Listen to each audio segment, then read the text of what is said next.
that's a very big whale. It's just far away. So one of the beauties of natural science collections is that they encompass a huge range of size. The diversity of life on Earth is huge. There are so many different species. There are tens of millions of species, kind of conservative estimates. And obviously a lot of those are very small. And we have those in the collections. We have everything from tiny Foraminifera, which are these little algae that live in the sea, right the way through to whales and things that eat kind of planktons and tiny little things in the sea. And having all of this stuff in the collection is fantastic because it gives you that sense of scale when you're coming around and looking at the collections as a visitor. But also it means that we have this diversity of things to look at for researchers, which obviously adds to our understanding of the world we live in. What kind of whale is it? The biggest thing we've got in the collection is probably the fin whale that is hanging from the ceiling in the Dead Zoo. And it's not fully grown, I don't think. It's a little bit on the short side, but it's a pretty big animal. So it's the second in size to the blue whale. It's about as big as we can fit in the space. And you can just make it underneath it, maybe. There's a humpback whale. It's a juvenile one, a young one, hanging directly below it. So those are the kind of the big things in the collection. And then, of course, we have the really, really tiny things and things like the forams. They are microscopic. You literally need a microscope to see them properly, or a very good macro lens. And everything in between. A lot of the things we have will be insects, so everything from parasitic wasps, which are absolutely tiny, right through to things like the Goliath beetle and so on, which are huge.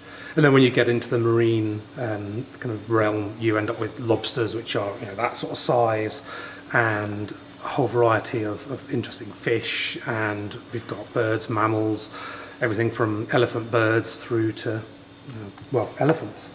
So it's a really diverse collection. It's one of the things which makes my job really interesting, actually, is just the scope of what you might be looking at on any given day. So we're looking at things like the Blaschka models. Now we'll just briefly go over them because we won't do it so later. So some things you have in the museum are very small, or some things can't be preserved because they're soft-bodied. What kind of alternatives are there? Yeah, so when we have very small specimens, or specimens which are really hard to preserve in things like alcohol, because when you pickle something in alcohol or formalin, it loses its colour quite quickly. And that's always a problem, because it means that when you're looking at it, it's just this bleached white-looking thing, and it's not really showing you the diversity of colour that you get in nature.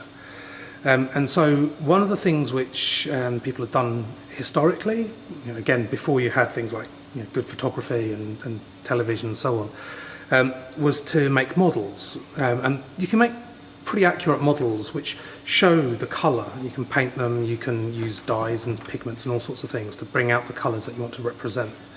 And you can also blow them up to make them bigger. So if you've got something really microscopic, you can make it so you can see it.